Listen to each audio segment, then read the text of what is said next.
Praise God, isang magandang araw at panahon po sa bawat isa na nitong mga nakaraang linggo ay hindi po tayo nagkikita dahil alam po natin yung lagay ng panahon. Pero salamat po sa Panginoon na bagamat may mga binaha po sa atin ay naandun na patuloy na, sabi nga, ang bawat bagyo po ng buhay ay pansamantala lang.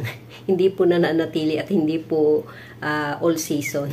Okay? So, yung pong biyaya ng Panginoon na nakita natin at naging salamat po doon sa mga naging kabahagi upang makaabot po sa pangangailangan ng iba at yung mga talaga nangangailangan. Hindi yung salamat din po sa aksyon ng ating gobyerno sa bawat LGUs at the same time ay yun pong makita po natin na sa nalalapit na panahon ng pagdating na muling pagbabalik ng ating Panginoong Hesus, mangyayari po ang mga bagay na to, pero bilang mga anak po niya, pinirepair na po niya tayo. At kung paano po na naibahagi ni Elder Jumbo nung linggo ang about sa yun pong ma-experience natin yung miraculous, lalo na po pagdating sa healing. Isang biyaya po ng Panginoon na nais kong ibahagi sa inyo dahil galak na galak po yung puso ko kung paano na ang Panginoon ay nagpagaling. Isang prayer request na yung pong may nabalian ng sa buto na kailangan po dagyan ng bakal.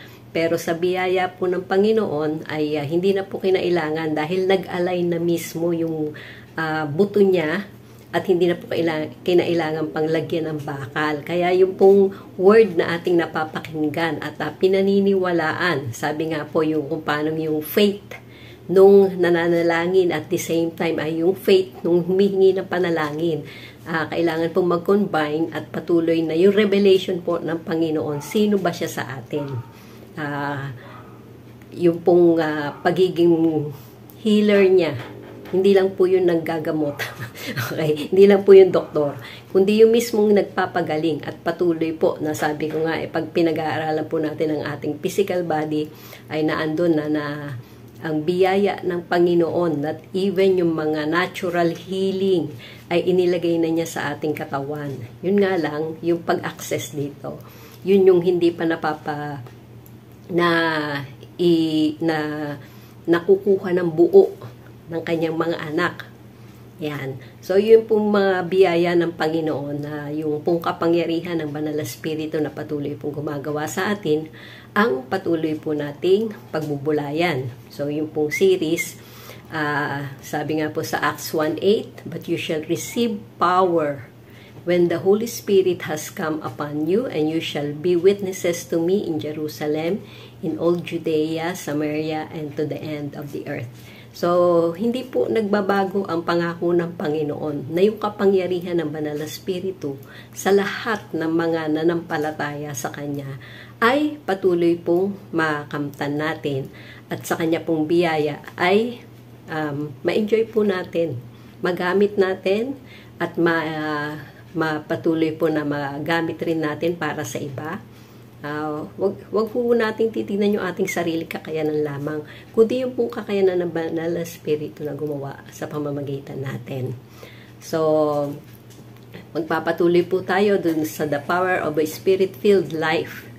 At yun pong sa umaga pong ito ay patuloy po nating pagbubulayan at tanggapin nawa natin. Sabi ko nga po yung pong isang goal natin, isang goal ng JFBC Bacoor ay patuloy na madala po sa maturity ang iglesia.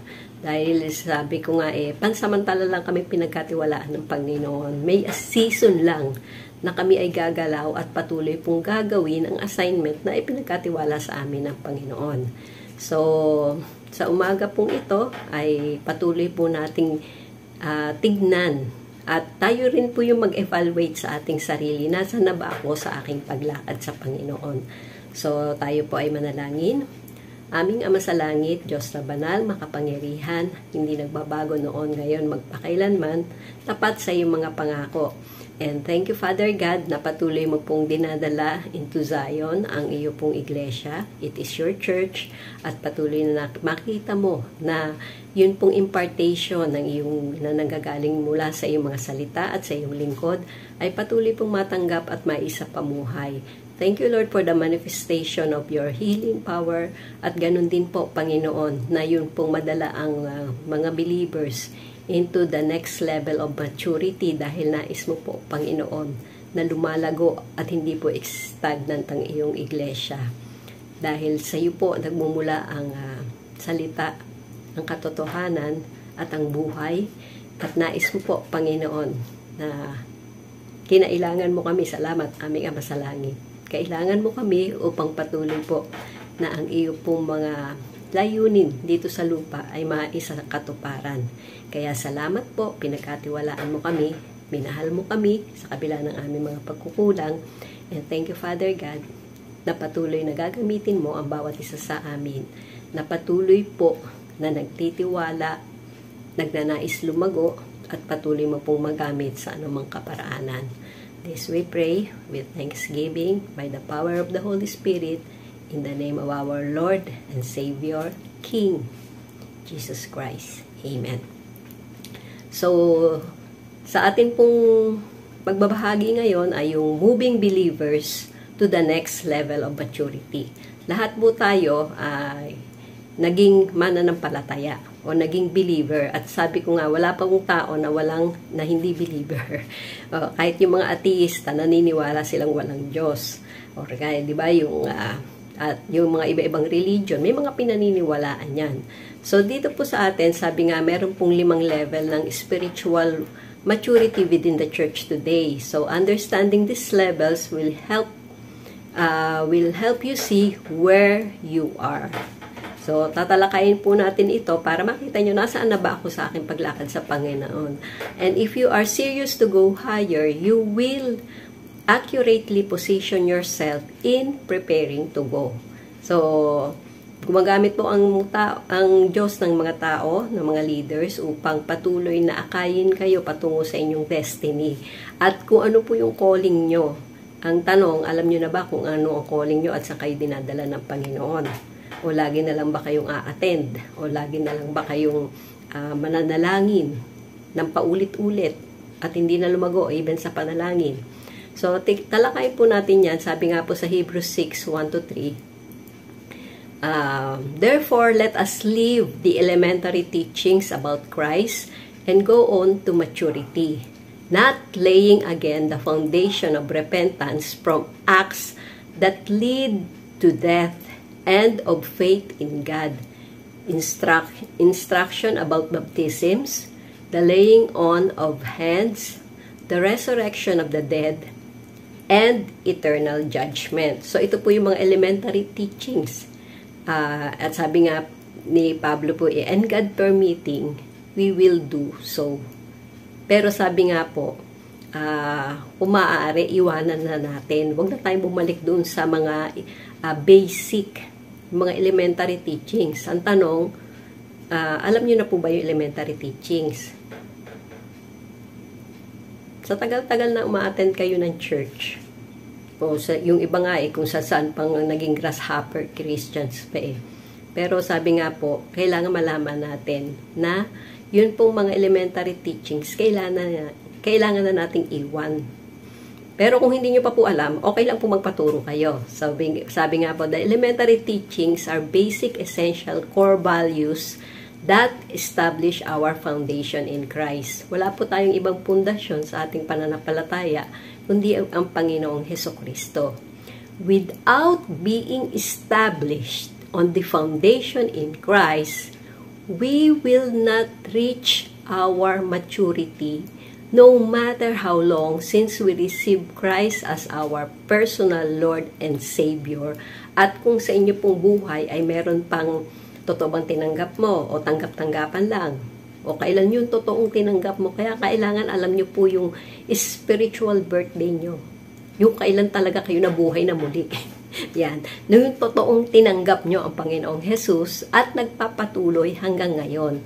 Sabi nga po yung pong ating pagtanggap sa Panginoong Jesus, hindi one time lang na okay, tinanggap ko na, o ligtas na ako, tapos na. Hindi po. Nagpapatuloy po yun. Kasi meron, sabi nga po kailangan ng Diyos, ng katawan ng tao o ng tao upang magawa yung purpose niya. Hindi niya po, hindi siya mismo yung mag-violate doon sa kanyang naisin na gamitin ang bawat isang mananampalataya upang matupad yung kanyang layunin sa bawat tao. At alam po natin na gusto ng Lord na maligtas ang lahat ng tao. Pero sinong gagamitin niya? So, tayo po yun. Ang tanong, nagpapagamit na ba tayo? Okay. So, sabi nga, following Christ means deciding to think and live differently. Sabi ko nga po, walang Kristiyano, walang totoong tumanggap sa Panginoong Jesus na hindi iniwan yung kasalanan or nanatili sa kasalanan at lalo pang pinag-iibayo. So, wala pong ganon. Sabi nga, whoever says he abides in Him ought to walk in the way that Jesus walked. So, sabi po yan sa 1 John 1:6 na makita po na maging ang paglakad, ang mga dati nating ginagawa sa buhay ay hindi na po, nag-improve na po, hindi sa worst, hindi yung nag-improve for the better at makita na po si Kristo sa ating buhay. Sabi po sa Psalms 37 verse 23, the steps of a good man, actually ito, are established by God or ordered by God and He delights in His way. Nagdi-delight po ba tayo sa way ng Panginoon? So, ano po yung na-access natin when we are walking? So, continuous po ito. Hindi po yung lumakad ka lang tapos tumigil ka na. Continuous walking po in the foundation of Christ. Unang-una, the dimension of life and the gifts of the Spirit. At sabi po sa Hebrews 6:4-5, it is impossible for those who have once been enlightened, who have tasted the heavenly gift, who have shared in the Holy Spirit, who have tasted the goodness of the Word of God and the powers of the coming age. Nasabi nga po kung hindi na po siya lalakad or kung hindi na po siya mananatili sa pagsunod at kung iniwan na po niya yung kanyang mga katotohanang tinanggap. Yun pong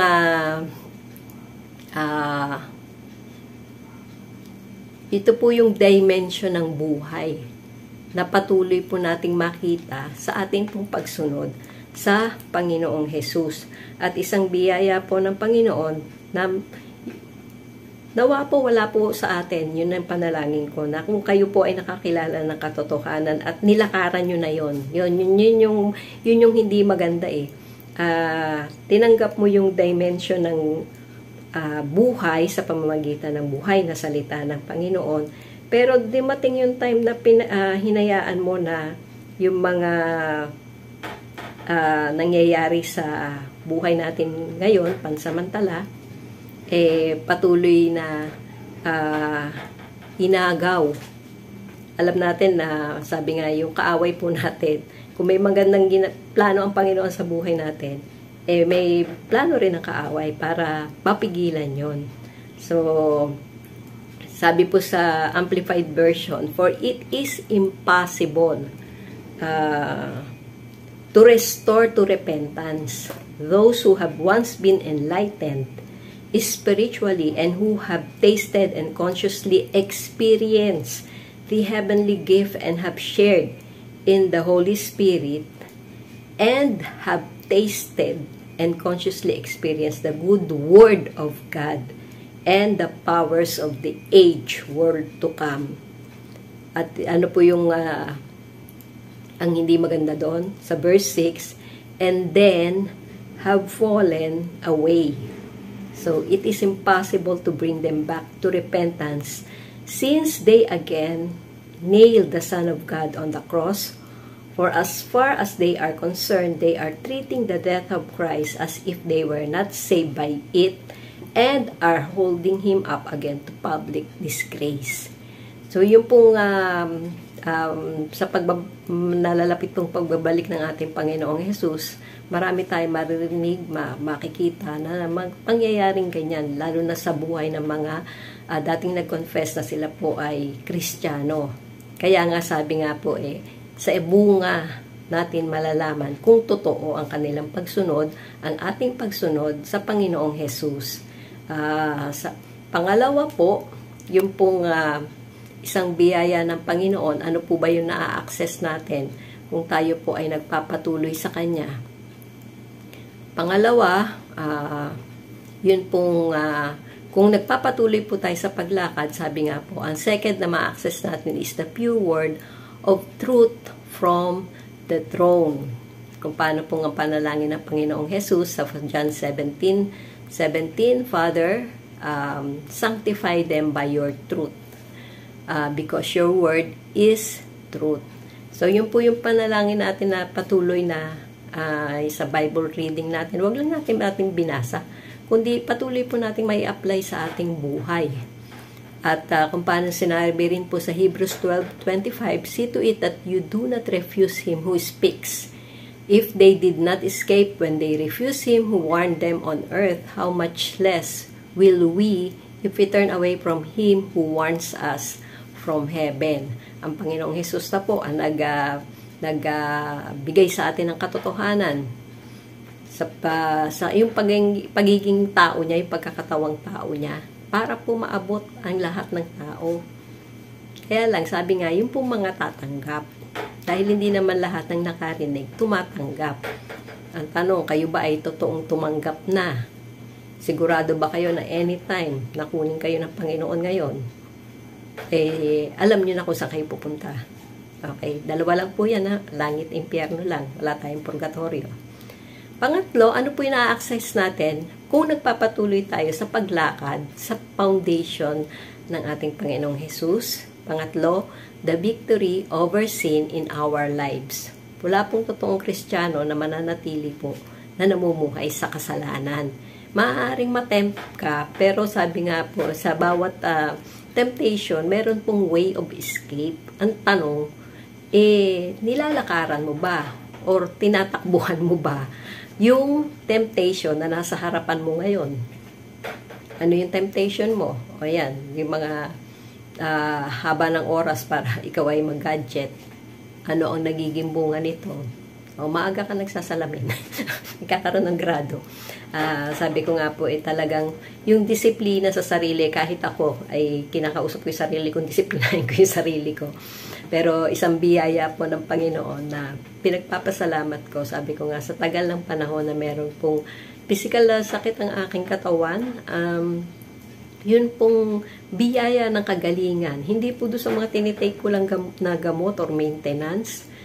Sabi nga po, may mga side effect din yan. Pero makita po natin, hanggat hindi tapos ang Lord sa assignment niya sa buhay natin at hindi natin binibilisan, bilisan natin yung pagtupad dun sa assignment, lalo na kung alam na natin, tapos wala ka pang ginagawa hanggang ngayon, ang dami mo pang excuses na binibigay sa Panginoon, sabi nga po, darating yung time na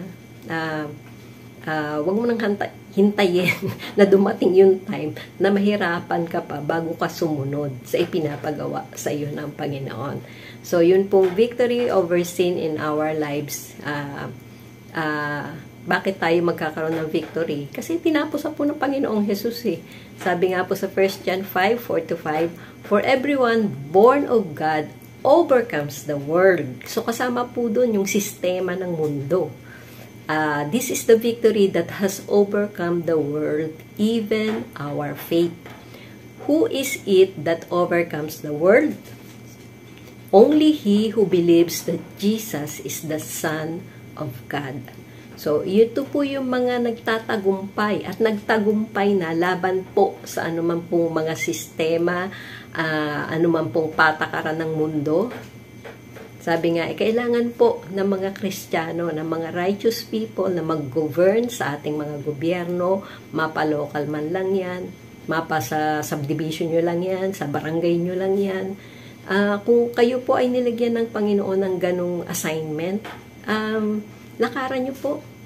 Kasi hindi lang yung kakayanan nyo, kundi i-enable kayo ng Panginoon na matupad yung iyong assignment na siya yung nagbigay. At makita po natin yan, nakikita po natin yung mga righteous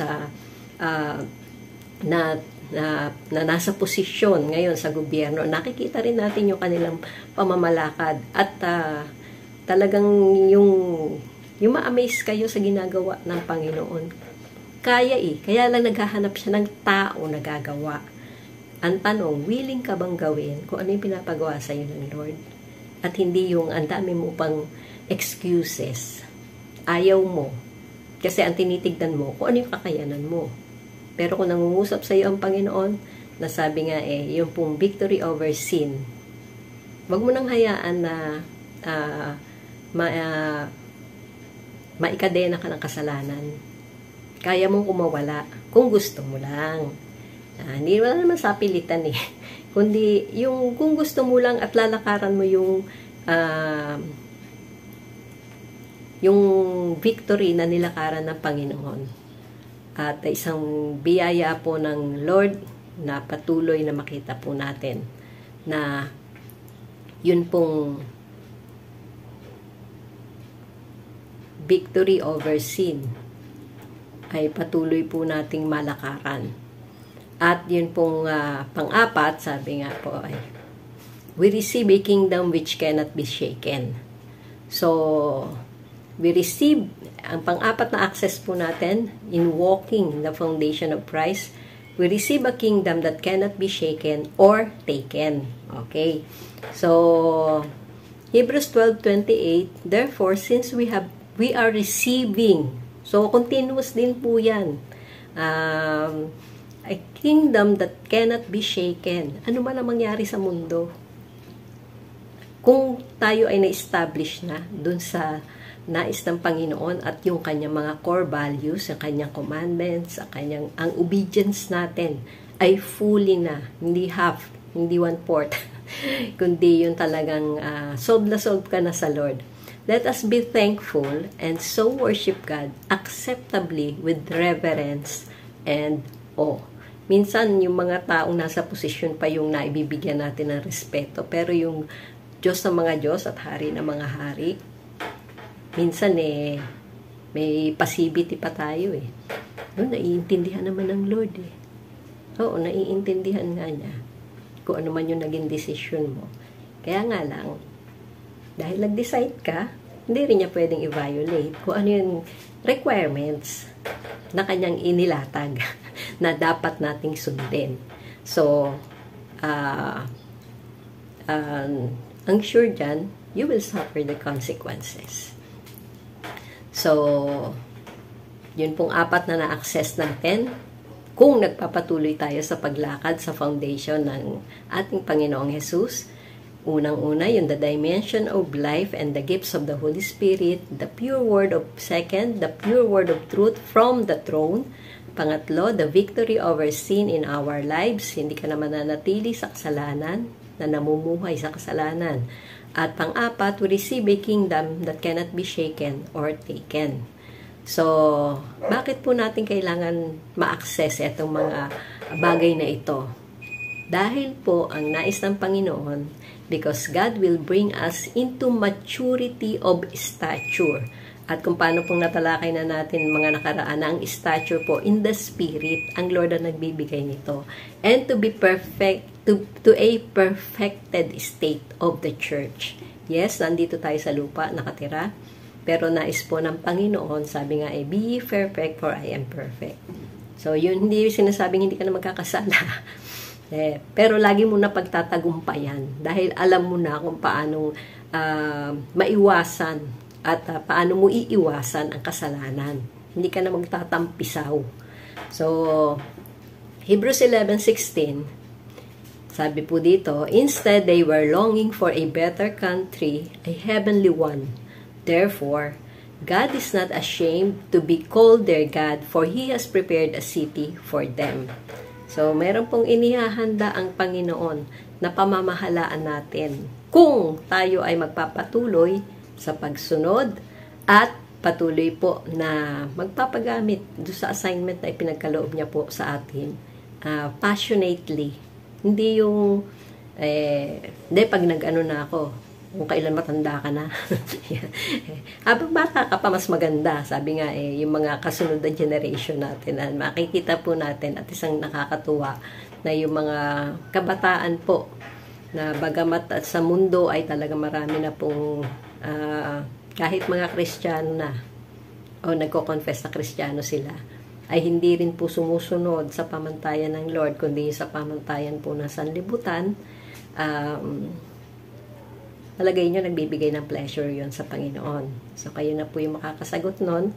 At nawa po ay wala na po na mga next generation leaders ang makagawa ng mga kasalanan ganun. Maging open po kayo sa inyong mga magulang. Maging open po kayo sa inyong kinikilalang leader, spiritual leader, at hindi lang maging open, hindi lang yung para magsabi lang kayo, kundi yung makinig din po kayo sa ipapayo at sundin. Ngayon, kung sabi nga po, kaya napaka-importante po na meron tayong brother's keeper Although hindi po natin matatalakay yun at talagang mahaba rin po yun. Pero ngayon po ay darako tayo sa 5 level ng spiritual maturity. At ito po yung mga yon. Unang-una, level 1, the believers. Pangalawa, the members. Pangatlo, the disciples. Pang-apat, the ministers. And panglima, the sons.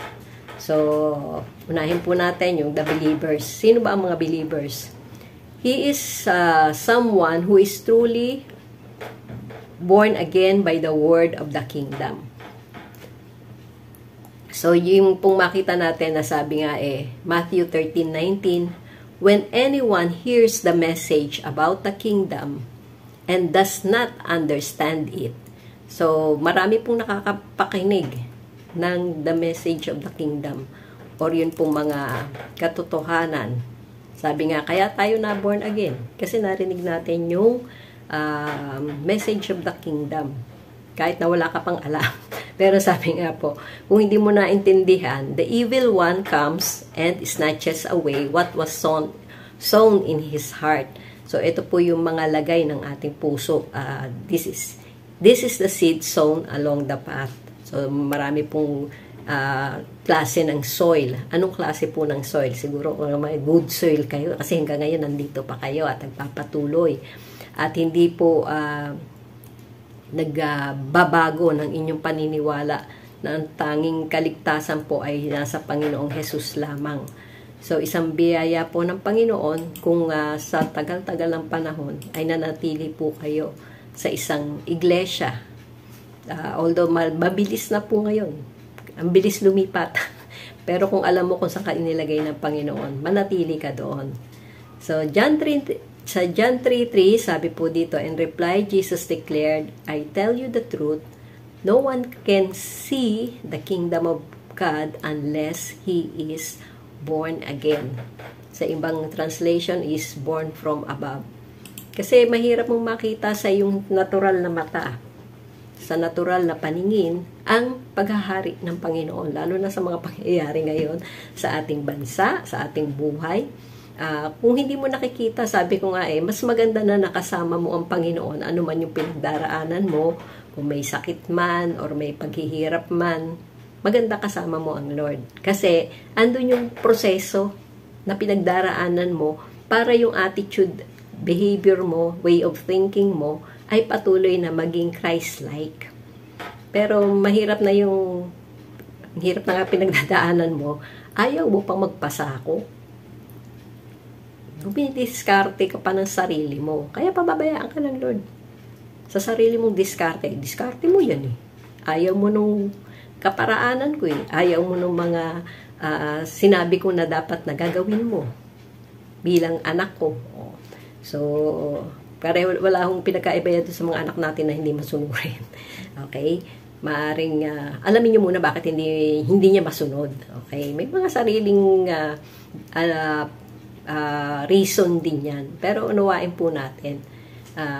Hindi po tayo bibigyan ng Lord ng anumang mga gusto niyang sundin natin na hindi po makakabuti sa atin. So, ano po yung mga distinctive characteristics ng isang believer? Unang-una, often he is only interested in his personal relationship with God. So, ganun tayo nung una. Gusto natin kung ano yung sasabihin mo sa akin, Lord, ganon. He is born again and he desires to know his God and spend time pursuing Him. Okay, yung po dahil 80s po ako na born again, talagang yung pagpunta sa mga Bible study, talagang yung pagbabasa ng Bible, talaga na andun yung init at yung desire na makilala ang Diyos na aking tinanggap. So, kasi personal na nabuhay na yung patay kong espiritu. Yes, buhay ako, pero patay ang espiritu ko dahil wala ang presensya ng Lord, dahil sa kasalanang minana. Pero yun pong paglago natin, tayo na po yung may responsibilidad doon at kung paano po natin ito ibabahagi sa iba. Pangalawa, he enjoys the benefits of salvation and finds every way to receive as much as these benefits are as possible. So, kasama po doon na tayo po ay na-born again, na-saved na tayo, at yung pangalan natin ay nakasulat na sa aklat ng buhay. Ang tanong, hindi ba nabubura? Okay, hindi pa nabubura. Yun, yung kasama doon kasi sabi nga pag binuklat yung aklat sa Revelation, na andon na wala yung pangalan mo, hindi ka dito sa langit, doon ka sa impyerno. Okay, so yun po yung wag ho nating hayaang masayang sa atin pong pagkakilala sa Panginoon. Hindi magpapatuloy ka. Yes, magpapatuloy ang mga pagsubok sa buhay habang tayo ay naririto sa lupa. Yan. Hindi po nawawala yan. Ang tanong lang, paano natin iniintindi or paano natin ano yung nagiging attitude natin sa pagharap sa mga problema sa buhay. Pangatlo, his perspective bilang believer in the Word is open, personalized.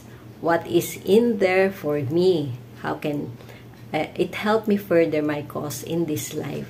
So, more on sa puro personal na buhay. Ganun naman tayo lahat nung tayo ay nagpapasimula pa lang. Pero sabi nga po makita natin, hindi tayo dapat manatili ng believer. So, kasama dito, his prayer life centers on himself. Ayan. Baka yung mga family altar nyo, puro sa inyo pa rin. Puro sa inyong pamilya pa rin. Puro sa inyo sa inyong sarili pa din. May personal po tayong prayer para sa ating sarili. Ano yung mga idinidil sa atin ng Panginoon. Pero makita po natin, na ipagpe-pray nyo ba yung barangay nyo? Yung inyong, ang ating bansa, ang mga pinuno na ang nanunungkulan po sa ating barangay, sa ating city hall, na ipagpe-pray po ba natin? At hindi lang yung nakasentro lang sa ano yung pangangailangan nyo. So, and his needs as he is pushing his faith to see God and come through for him. So, yung pong makita po natin na kung paano yung religious prayer natin before, na nakasentro lang sa ating sarili, ganun din po bilang mga believer, nagpapasimula pa lang sa pagkakilala sa Panginoon. May mga pinagdaanan din po natin ito. Sana hindi lang kayo nanatili doon. Okay. So, panglima, ano po yung distinctive characteristic ng isang believer? His mentality is established on receiving personal edification for personal achievement. So, yung wala pa po yung ano ba yung pinapagawa sa akin ng Lord? Ano ba yung gusto ng Panginoon sa buhay ko? Ano bang gusto ng Panginoon? Ano ba yung assignment ng Lord sa akin? Bakit niya ba ako tinawag? Ano ba ang purpose ng Lord? So, hindi po naiisip ng mga believer na sila po ay dapat maging blessing sa iba. Kung ano yung tinanggap mo, sabi nga, kung ano yung tinanggap mo, matuto kang ibahagi ito sa iba. Hindi lang yung in terms ng finances, mga material blessings, pero higit sa lahat yung spiritual blessing na tinanggap mo, na ikaw ay dating patay, ngayon ay buhay na, tabubuhay pa. Okay. So, hindi na para sa iyong sarili, kundi para sa iba. Ano yung kaya mong ibigay? Ano yung pwede mong ibigay? Okay? So, the framework of or thought and paradigm prevents the believer from walking into maturity. Kasi nga pagka ini-enclose mo na sa sarili mo, me, I, me, and myself, ay hindi ka po magmamature kasi hindi mo makikita yung pangangailangan ng iba. Disbelievers' mindset prevents them from entering into corporate lifestyle. Haba-haba naman ang sermon ni Pastora. Or ito, mga late na naman to. Kaya, yon. So, ikaw ba hindi late? The corporate lifestyle of the church, because all they want is to be involved only when they can get benefits from it. So, wala pong ipinagkaiba yan doon sa mga yung mga programa ng ating gobyerno na pag may mga ayuda, may mga akap or mga benefits na pwedeng matanggap, huwag nyo namang palampasin. I-submit nyo yung requirements on time kung gusto nyo matanggap. Wala pong pinakaiba sa mga benepisyong naisibigay ng Lord sa atin eh. Kaya nga niya pinabibitawan yung hawak natin eh. Kasi marami pa yung hawak niya na gusto niya ibigay sa atin. Kaya lang hindi niya maibigay. Kasi yung pinapabitawan niya sa'yo, ayaw mong bitawan. Kaya bitawan mo na. Okay? So, pangalawa, sa level ng spiritual maturity is yung the members. So, sino po yung mga members? A member is someone who has come to his senses and remembers his father's house, just like the prodigal son in Luke 15. So, alam po natin yung istorya ng prodigal son. Sabi nga, unang-una, he came to the end of his ways. Sa Luke 15:14, after he had spent everything, there was a severe famine in that whole country, and he began to be in need. Naniniwala po ako na wala namang nangailangan sa inyo nung binagyo, no? May mga stock na po. Yan. So, kasabi ko nga, piniprepare na tayo ng Lord bago pa mangyari ang mga bagay-bagay. So, pangalawa, he came to his senses. When he came to his senses, he said, "How many of my father's hired men have food to spare, and here I am starving to death." Okay? So, nagkaroon po ng common sense. Okay. Nagugutom ako dito. Samantalang, pero tignan po rin natin ha. Ang daming nagugutom, pero ang dami rin itatapong pagkain. So, kailangan po kung maghahanda kayo, yung sapat lang para sa kakainin nyo. Yan. Sabi ko nga po, sa akin, wala pong kahirap-hirap dahil bukod sa hindi ako malakas kumain at 2 araw lang kami ni Dorothy magkasamang maghapon kaming kakain. Kaya po malaki yung natitipid. Ganun, malaki yung natitipid ko. Hindi naman po. So, he came to his father. Luke 15:18, "I will set out and go back to my father and say to him, Father, I have sinned against heaven and against you." Sabi ko nga po, mga anak, ang inyo pong mga magulang ang isinet na authority ng Lord bilang protection nyo. Kaya kung kayo mismo ay nagdi-disobey sa inyong mga magulang, hindi nyo nire-respeto yung function nila bilang mga magulang na inilagay ng Lord. Ang Lord na naglagay, hindi naman sila yung namili na, hindi ko yung namili na ito, gusto mo maging tatay or nanay, kundi ang Lord ang naglagay sa ng binhi, ayan, nung seed, egg cell, sperm cell, pinagtagpo at nabuo ka. Ang Lord ang naglagay niyan. Kaya bukod ang Lord ang nag-create sa iyo, at hindi mo pinili yung mga magulang mo at hindi ka rin pinili ng magulang mo. Pero yung responsibilidad sa kanila nakaatang. Paano ka palalakihin ng tama dito sa mundo?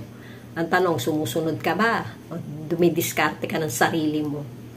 So, hindi porket lumaki ka sa Kristiyanong pamilya o sa iglesia, nakakasunod ka sa Lord. Sabi nga po, kanya-kanya tayo ng paglago o hindi paglago, ng kaligtasan o hindi ng pagiging ligtas. Ayan. Dahil ayaw nating intindihin ano ba yung nais ng Lord. So, he came to the father's house. Ito po yung prodigal son. Luke 15:20, "So he got up and went to his father. But while he was still a long way off, his father saw him and was filled with compassion for him. He ran to his son, threw his arms around him, and kissed him." So, ito po yung isang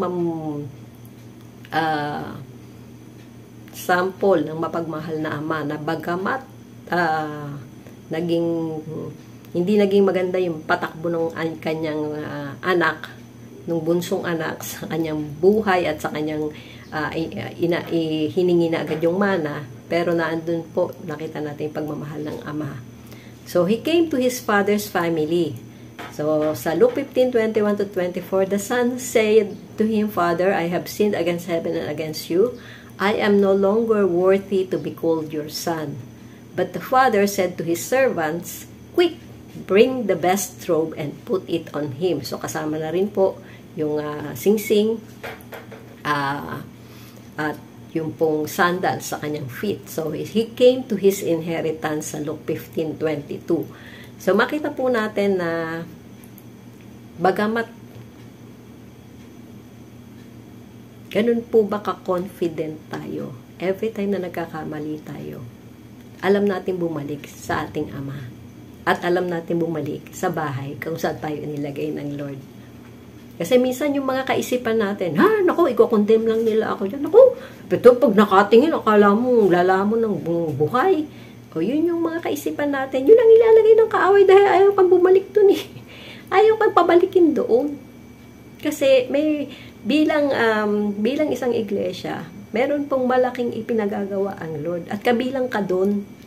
So, kaya nga pipilitin ng kaaway na agawin ka. Ang inaagaw po ng kaaway, yung mga totoong sa Panginoon. Ngayon, sabi, bakit parang wala akong problema? Parang wala akong mga pagsubok at ano. Ang tanong ba, ikaw ba'y anak? Ikaw ba'y totoong anak? O anak-anakan lang? Ikaw mismo makakaalam niyan sa sarili mo. So, ano po yung mga distinctive characteristic ng isang member? So, unang-una, he has discovered the church is his home, not just God's house. So, hindi po ito yung isang religious na simbahan na ating pupuntahan lang pag Miyerkules, pag Linggo. Okay? So, alam mo na, sabi nga po, ang church, ito po ay yung mga mananampalataya. Tao po ito, hindi po ito building. So, nilalagay lang tayo sa building at loobin po ng Lord na talagang ngayong taon ay mailagay na po tayo sa sariling building natin na ang Lord naman ang nangako at gagamitin po niya ang bawat isa sa atin. He has now a family and address in his Christian walk as a believer. Hindi yung pag umalis ng isang lugar, iba na rin yung church na pupuntahan. Yun po yung mga dating kaisipan. Sa bilis po ng technology ngayon, even yung sa abroad pwedeng magpa-mentor eh. Yun eh kung willing lang. Yan. At hindi po maghahanap ng iba, dito na lang ako. Kasi hindi naman nila ako nakikita. Hindi ka naman connected talaga dun sa vision and mission ng church. So, yun po yung mga mabilis lumipat. Kaya lang yung paglago, yun ang hindi, yung maturity bilang believer. Pangalawa, he begins to understand that he must embrace a corporate lifestyle, not just a personal devotion to Christ. So, no man is an island. At mahirap ka pong mabuhay at magtagumpay sa buhay kung solo mo lang. He sees the need to belong to the family. Okay, so yun po yung maganda na may tinatawag kang kapamilya.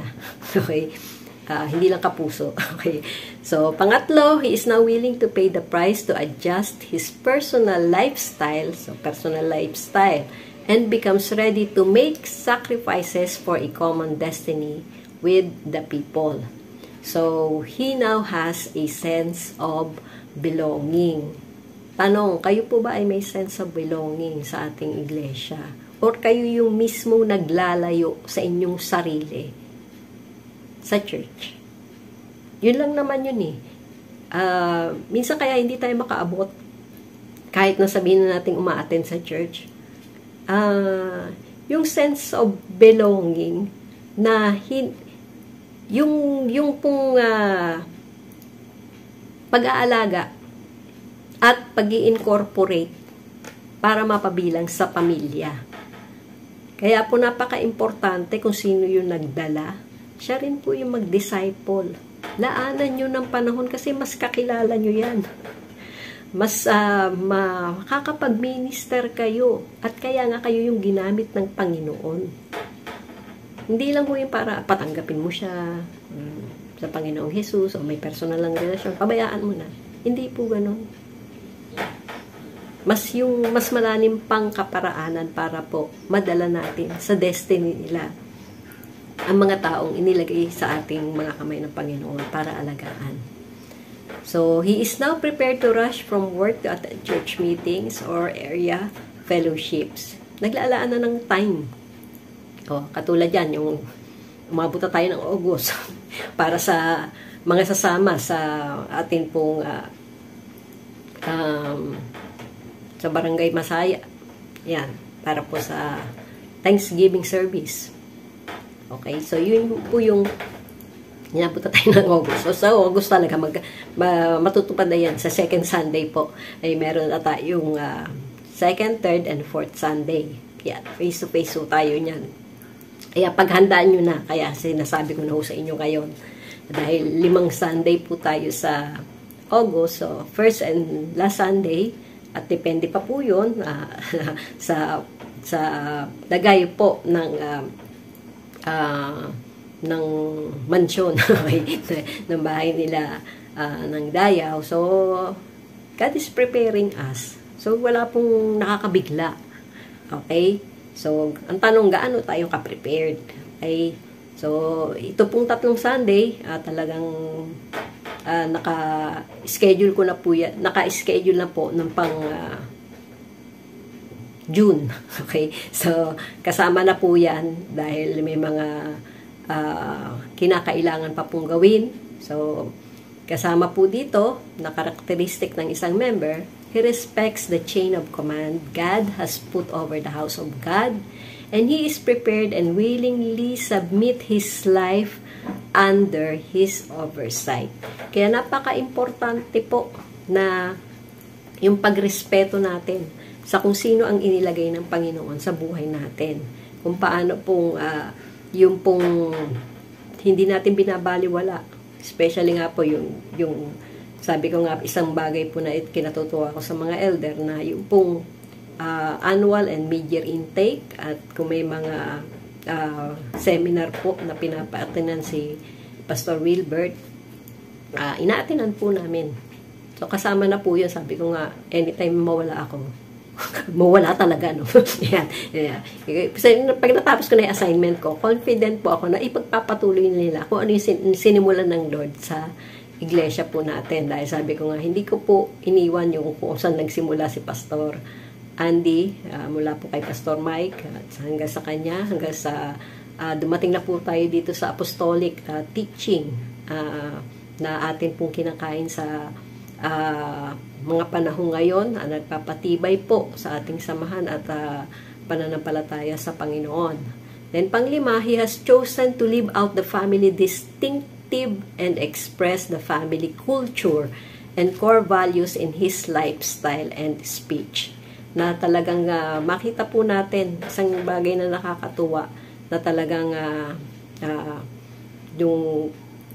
yung mga kabataan po natin ngayon ay kasama na sa mga nag-prepare ng ating place of worship. Hindi na po dati yung mga tatay at nanay lang. Yan. So, kasama na po yun. At hindi lang po yung mga senior. Ayan, si Nanay Glo ang laging una. Yan. Pagka si Erin naman yung pinakabatang usher. Ayan. So, kasama po yan na patuloy na sabi ko nga, Lord, kung hindi ka po gumagawa sa buhay nila, hindi rin po kakayanin ang bawat isa, lalo na sa panahon natin ngayon. Lalo na ako, 3 sakay ako ba makarating. Diba? So, yun yung isang biyaya po ng Panginoon na patuloy na binibigyan tayo ng lakas na mabuting kalusugan, ng buhay, at ng pag-asa sa hinaharap. Huwag kong mawawala sa atin yun. May mababago't mababago para sa ikabubuti po natin. Level 3 ng maturity ay yung the disciples. So, the basic raw material for apostolic ministry is a disciple. We need more disciples than devotees or converts in the church in order to fulfill kingdom principles. So, handa na po ba kayong maging disciples? Sabi po sa Matthew 18:28-19, therefore, go and make disciples. Hindi po, therefore, go and make believers. Hindi po, go and make members. Kaya po yung talagang mandato ng church is to go and make disciples of all nations. Ano po yung mga nations na yon? Yun pong domain kung saan kayo naandoon. Mapa-business yan, mapa-education yan, bilang empleyado, ano po yung expertise nyo? Ano po yung saan kayo nag-specialize? Kumbaga sa doktor, ano yung specialista nyo? Doon kayo tinawag ng Lord to go and make disciples. Kaya po walang nagsasabi to, mag full-time ka sa church. Wala nga tayong building eh. Wala tayong building. Okay, so isa pang biyaya ng Panginoon, makita po natin, palitan na po natin, kahit nasa barangay nyo lang ikaw, mga kapitbahay mo, kaya mong abutin. So, baptizing them in the name of the Father and of the Son and of the Holy Spirit. So, a disciple, sino po ba mga disciple? So, a disciple is someone who models his belief and behavior system after the life of his master. Sino po yung master? Mentor or father na kinikilala. Sabi ko nga po, pag si Pastor Erwin, tinatawag ko yung maestro pagdating po sa larangan ng musika. Ayan. So, yung isang kasama po yun, na kaya po nakakonsentrate siya doon sa pagtitrain naman ng mga worshipers, hindi lang po singers and musicians. Kasama po doon sa mandato niya, yung bukod sa maturuan ang mga kabataan na willing, at hindi lang yung gusto lang dahil nayaya, pero alam nila na doon sila gagamitin ng Panginoon. Sabi nga may nakikita naman na po siya. Okay? At may nakikita na rin ako sa mga tinitrain niya. Sabi nga po in order to become like Him and to represent Him fully. So, isang bagay po na kaya ko nabanggit noon, huwag niyo sasabihin taga dito kayo sa, ako yung pastor niyo. Kung hindi naman po talaga kayo totoong nagpapalid. Kasi may member ako dun sa church na yon. Tapos hindi nga kita kilala. Okay? So, yung mga ganong klase po na kasi lang may masabi lang tayo. Pero ang totoo, do we belong? Are you making yourself available? And talagang dito ako. Diba? So, yung kasama po yun. Isang bagay na makita po natin. So, distinctive characteristics of a disciple is willing to embrace the truth taught to him and live it out as his lifestyle. So, hindi naman po para kumain ka ng honey, yung mga ganong klase na, kung alam mo na, ayan, katulad yun sabi ko nga, yung upgrading namin. So, January at saka mid-year yan. So, kasama na po yun sa pinaghahandaan. At isang biyaya po ng Panginoon na every time, sabi ko nga nung last January po talaga makikita nyo, kami yung nakalagay, naka-assign dun sa manual. Okay, so, sabi ko nga, pati yung ginagawa kong solo noon, or yung tumutulong-tulong lang ako. Ayun, ngayon katulong ko na rin yung mga leaders ng church. So, isang biyaya po at makita natin yung grace na patuloy pong gumagalaw at patuloy pong nakukuha nila.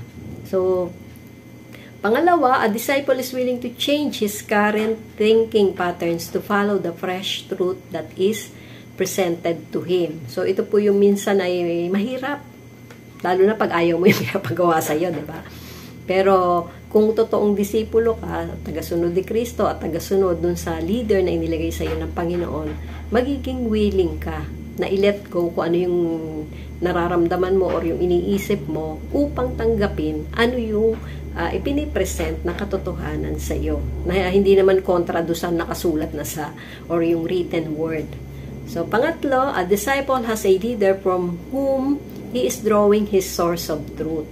Yan, dito po minsan mahirap na lalo na pagka yung hindi ko gusto itong turo nito. Dito ako sa kabila.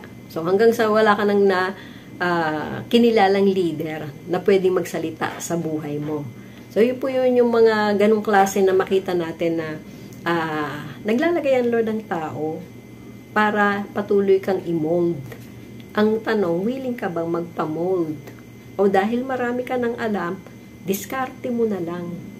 So, hindi ka rin sumusunod dun sa protocol ng nasa house. So, isa pang distinctive characteristic ng disciple, a disciple observes and duplicates the way of his leader even though he is still a disciple. So, kasama po yan na dahil kinilala na niya, isang bagay po na nangyari sa amin noon ay, dahil kinilala ko, si pastor lang yung nagpapadisciple noon. Since kasama rin ako.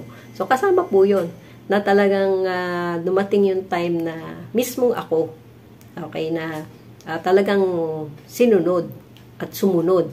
So, the disciple enters into the same ministry and primary assignment as that which God has assigned to the set man of the house.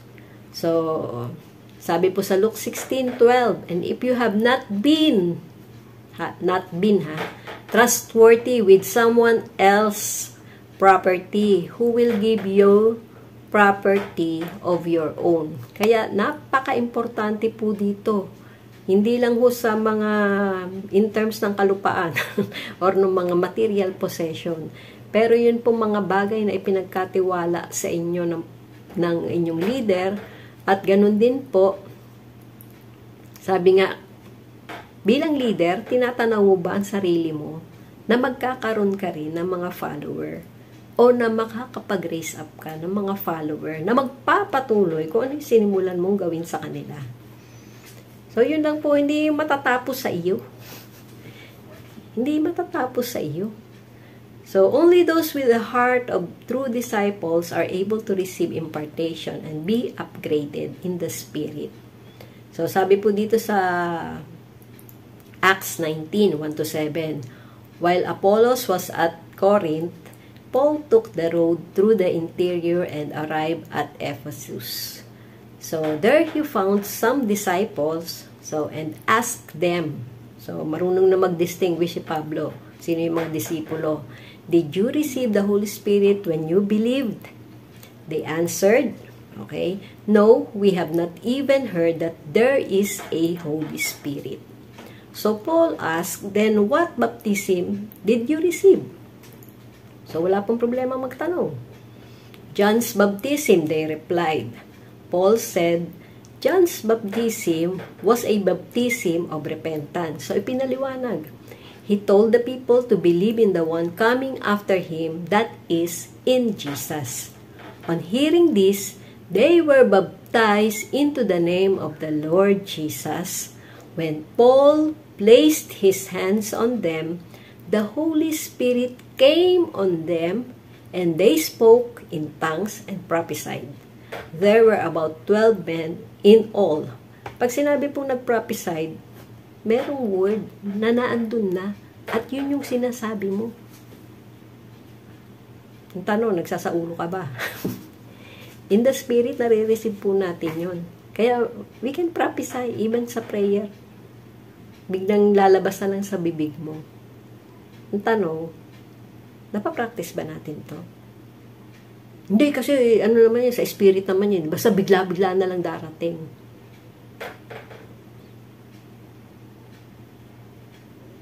Paano ka nagsasaulo pag ikaw may exam? The same thing then. Pang-apat, spiritual maturity. The ministers. It is only at this level of maturity that spiritual responsibility will be granted to those within the house. This responsibility carries authority and government in the house. Kung paano pong nais natin ng righteous government sa ating pong bansa. Tanong, tumakbo ka na ba? Yan. Gusto mo ng righteous government eh. The righteous people dapat yung andun sa posisyon para maipatupad ano yung gusto ng Panginoon. So, nakita na po natin yan sa City of Pasig, sa City of Taguig, na kung paano ang Lord ay patuloy na naglalagay. And even sa ating Senado, makita po natin ang kamay ng Panginoon. Kaya lang sabi nga, naghahanap ang Lord ng strategic man. Pwede ka ba? Yan. So, the minister is someone, sino bang mga minister? Who helps implement accurate government within the church. So, wala pong dito yung mga red tape, walang mga bribe. Yan. By his role function as an appointed representative of the set man. He contributes his skills, talents, grace, gifts, and anointing to help accelerate the implementation of all needed to bring the desires of the set man into fulfillment. So, sabi nga po kung paano pong si David noon sa kanyang Alliance 318. Nagpunta ba kayo dito para tulungan ako? Ayun. So, kailangan po yung mga makakasama natin at yung mga talagang magiging katuwang natin sa ministry, ay yung talagang willing na tulungan tayo at hindi yung maging pabigat or maging pasanin para pa sa atin. So, a minister is someone who function. Ano po yung mga characteristic ng minister? A minister is someone who functions and contributes his grace on the overall edification of the church. Pagpapatibay po ng iglesia. He contributes in such a way to accelerate growth of the whole body. So, isang biyaya po ng Panginoon na patuloy po tayo makapag-raise up ng mga ministers na patuloy na magpapatibay sa iglesia ng Panginoon. Willing po ba kayo maging isa doon sa mga minister na yon? Wala naman po application form, pero makikita po sa buhay po ninyo. So, Ephesians 4:16, for him the whole body joined and held together by every supporting ligament. Okay, napaka-importante po ng ligament sa ating physical na katawan. Grows and builds itself up in love as each part does its work. Maaari kasing naandyan ka, pero hindi mo naman ginagawa yung function mo. Or kung ano yung tinawag sa iyo ng Panginoon na gagawin sa iglesia yan. Bilang part ng iglesia, bilang part ng pamilya. So, yun po makita po natin na bawat isa sa atin may function. Alamin nyo ano yung pinapagawa sa inyo ng Panginoon. So, distinctive characteristics of a minister. A minister is someone defined by his function and not necessarily by his position. Okay, hindi porket meron kang titulo, hindi mo nagagawin yung mga kaya mong gawin. So kasama po yon. Ano yung function mo? So, a minister is someone who operates in the spirit of excellence to provide peak performance because he realizes that he is a steward of God's grace and gifting. Hindi naman po ibig sabihin na hanapin mo kung ano yung meron kay pastor at dapat na kay pastora. So, hindi po ganun. O naandun kay elder, o naandun sa small group leader. Kundi yun pong function. Ano yung nakikita mo na gifting sa iyo ng Panginoon? Pagtibayin mo, palaguin mo, at pagyamanin mo. So, ano pa po yung characteristics ng minister? A minister functions under the authority of the set man and learn to live in total accountability for what he has been entrusted.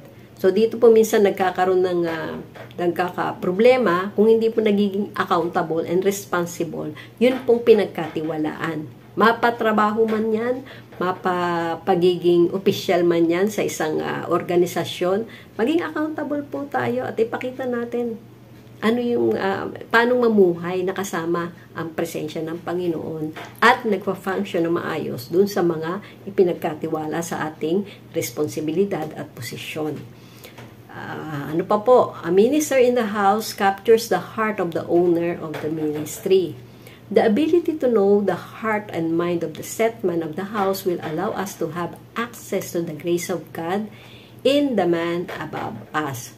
So, wag po natin kalilimutan yun, na hindi po tayo yung owner ng ministry, Pero pinagkatiwalaan tayo ng Panginoon for a time being. So, matapos po natin yung function natin doon sa time na inalat sa atin ng Panginoon. Kung paano pong sa 2 Kings 2, 12 to 14, si Elisha at si Elijah.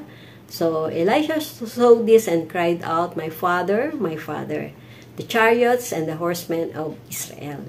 And Elisha saw him no more. Then he took hold of his own clothes and tore them apart. He picked up the cloak that had fallen from Elijah and went back and stood on the bank of the Jordan. So then he took the cloak that had fallen from him and struck the water with it. Where now is the Lord, the God of Elijah? He asked. When he struck the water, it divided to the right and to the left, and he crossed over. So kung gusto po natin maka-crossover sa kung ano man po yung daraanan natin, patuloy po yung grace ng inilagay sa atin ng Panginoon, ay patuloy din po natin makuha. Hindi yung aagawin. Okay? Yung pang impartation, napaka-importante po yung i-impart yung grace na meron ka. At kung sabi ko nga po, yung may mga pagkakataon na hindi naman lahat nasa akin eh. O hindi naman lahat na kay Ate Mina o kay Kuya Jumbo. Pero yung bawat isang bagay po na inilagay sa atin ng Panginoon, may function po yan. Kaya nga po, ayan, na isang malaking bagay sa atin, yung mga social media. Ayan, na sabi ko nga kailangan mas maging mabilis yung kanilang pagtitrain. Dahil ang bilis pong magpalit. Ang bilis magpalit eh. Okay, so ako lang. yung ganun pong mga klase upang mapadali yung pinagagawa sa atin corporately ng Panginoon. Then, panglima, sa levels of maturity, ayun pong the sons. Yan. This is the final stage of maturity. We are looking for in the house of God. So, yung final stage of maturity, hindi lang po manatiling believer, member, disciple, minister, kundi yung maging totoong mga anak po. So, the greatest asset of the church is not just its people, but the right people. Okay? So, sabi nga po, the church today is filled with all kinds of people. The good, the bad, the ugly, and the dirty dozen. So, wala naman po sa atin yan. Pero makita po natin, pwede kasing pumasok sa church eh. O, kaya po, sabi nga po, makita natin yung sons. So, sabi nga po, sino po ba yung mga sons? Sons are those who have the same DNA with their father. Son remains in the house whatever happens because he will help his father take care of all the estate after all that will be his inheritance. So, hindi lang naman po yun dahil na may mamanahin ka. Pero makita po natin, yung DNA po, it is the genetic information inside the cells of the body that helps make people who they are. Okay, diyan po nalalaman kung talagang anak mo, yung sinabing anak mo, okay? So, think of DNA as instructions for how to make the body like the blueprint for a house. So, ang blueprint po ay kumpleto na sa pagtatayo po ng bahay. So, at the same time, sabi nga po, kung patuloy po nating in-acknowledge na tayo po ay meron pong kinikilalang tatay, makita po natin na nasa sa atin o nakikita sa atin. So, ano po ba yung mga karakteristik ng isang anak? Sons must be joined to the God of the house. So, sa Isaiah 61, verse 9, their descendants will be known among the nations, and their offsprings among the peoples. All who see them will acknowledge that they are a people the Lord has blessed.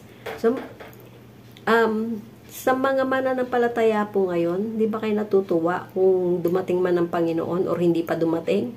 Pero secure na po yung future ng ating magiging mga descendants. At sabi ko nga po pagka binabalikan ko yung family tree, sabi ko, Lord, kaya pala kami ligtas ngayon. Kasi mayroong mga naging yung mga ninuno, yan, mga ninuno ay nakakilala sa iyo. So talagang, sabi ko nga, grabe yung pagmamahal mo, Panginoon. So, sons are connected. Ano pa yung characteristic? To the father of the house in a direct relationship of the covenant. So, sa 1 Chronicles 11, 1-3, all Israel came together to David at Hebron and said, "We are your own flesh and blood. In the past, even while Saul was king, you were the one who led Israel on their military campaigns. And the Lord your God said to you, you will shepherd my people Israel, and you will become their ruler." When all the elders of Israel had come to King David at Hebron, he made a compact with them at Hebron before the Lord.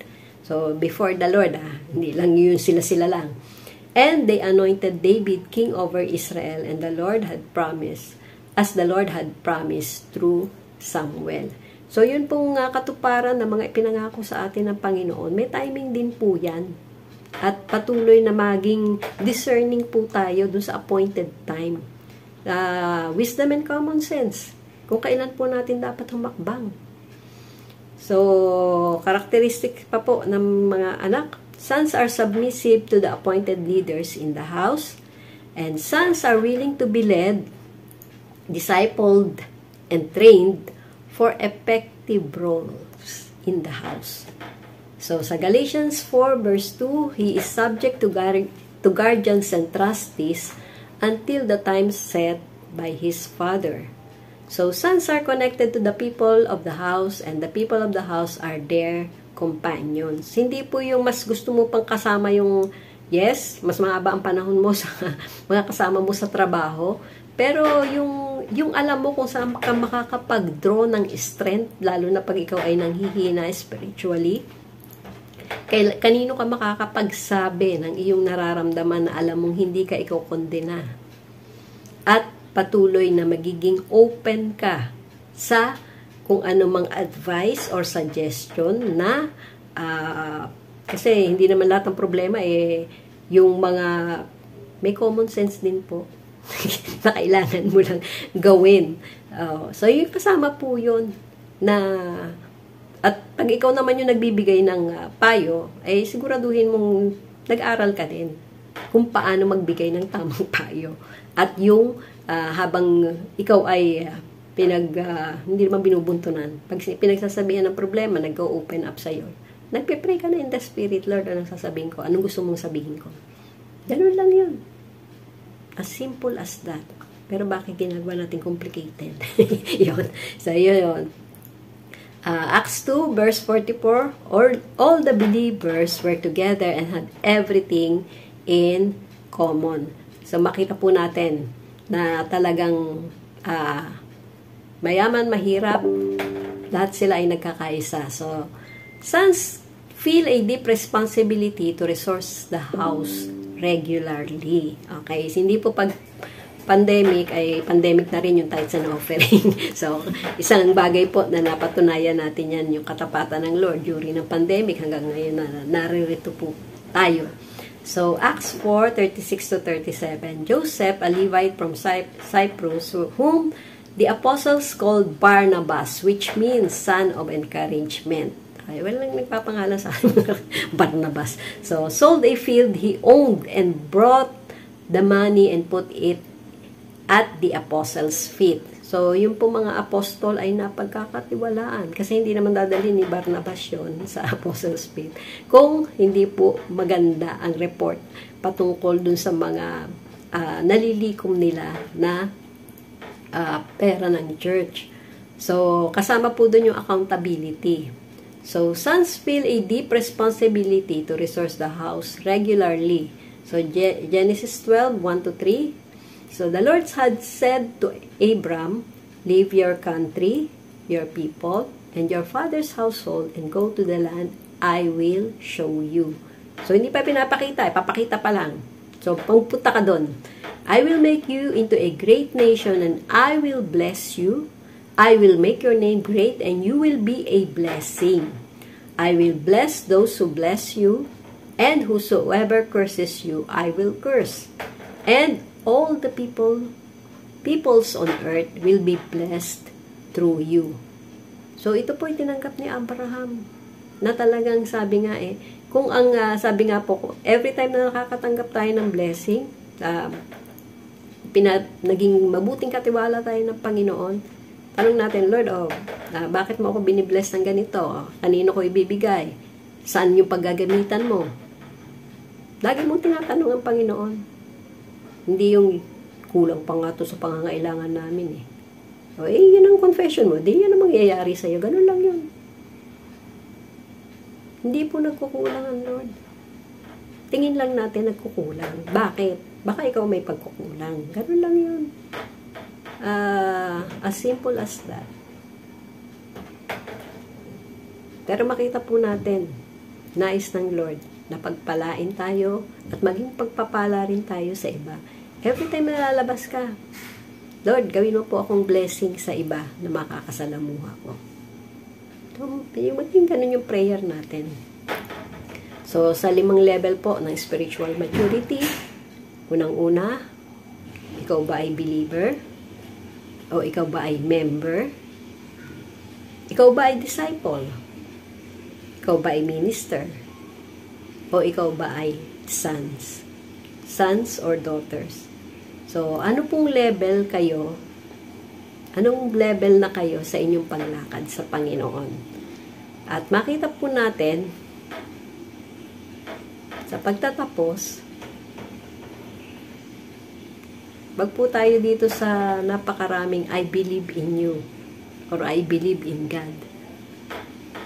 But dito tayo sa kahit iilan, I obey God. At patuloy po na makikita natin. Dadalhin tayo ng Panginoon kung saan po tayo tinawag at kung paano tinubos niya tayo mula to sa mga nilakaran natin, dadalhin niya tayo doon sa dapat niyang pagdahan sa atin. Kung willing tayong sumunod at patuloy na mag-mature sa pagkakilala sa Kanya. So tayo po ay manalangin. Aming Ama sa Langit, salamat po sa iyong biyaya na tunay, Panginoon, na hindi mo kami hinayaan lang na maging sanggol sa pagkakilala sa iyo, kundi as you say na willing po kami at patuloy pong sumusunod sa iyong kalooban. At patuloy na may desire na lumago kung saan church mo po kami inilagay, kung sino po yung aming kinikilalang spiritual father or mentor, at nagpapatuloy, Panginoon, sa pagtanggap ng mga impartation at sa grace na meron, Panginoon. Makita mo po na lumalago ang iyong iglesia, for it is your church, at nais mo lamang, Panginoon, na makita nila na bawat isa sa amin ay may paggagamitan ka. Hindi bilang gamit, Lord, kundi dahil inilagay mo na ang iyong espiritu sa amin, ang kakayanan, bago mo pa kami tawagin dun sa dapat namin gawin. Dalangin ko po, Panginoon, alisin mo ang anumang pong mga thinking, negative thinking, mga limitations na nakikita namin sa aming sarili. At makita po namin ang kakayanan mo sa amin na gumawa kung makikita mo lamang kami na pagpapatuloy na magpasakop sa iyo.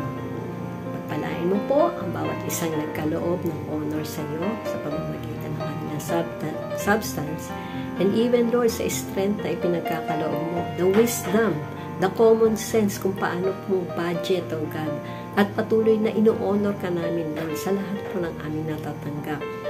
Yes, O God, na ito po yung panahon na kung saan na yung open heaven. Pero pinaghahanda mo kami para sa mga panahon darating. Kaya dalangin ko po ang wisdom at ang paglalayo mo sa anumang pong kapamahamakan, anumang pong mga pandaraya, anumang mga scheme ng kaaway upang agawin ang mga pagpapalang pinagkakaloob mo po sa amin. Purihin ka, aming Ama sa Langit, at ikaw po patuloy na magbigay ng ating kalusugan.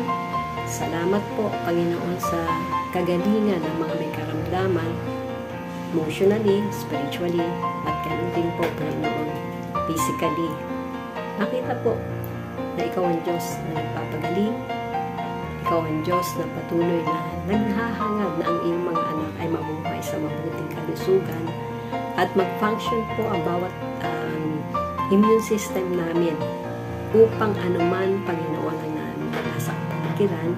At ganoon din, kung nakikita mo kami na disiplinado sa oras ng pagtulog, sa mga tamang dapat nakainin at kinakailangan lang ng aming katawan, alam po namin, Panginoon, na ino-honor mo rin ito. Kaya salamat po, aming Ama sa Langit, na ikaw ang Diyos na patuloy, na tapat sa iyong mga pangako. Salamat po na patuloy mo pong pagkakaloob ng pangangailangan ng iyong iglesia.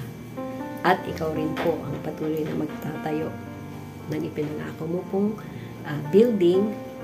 Siyempre, gagamitin mo po ang bawat isa sa amin. Kaya salamat po. Ikaw ang Diyos na tapat.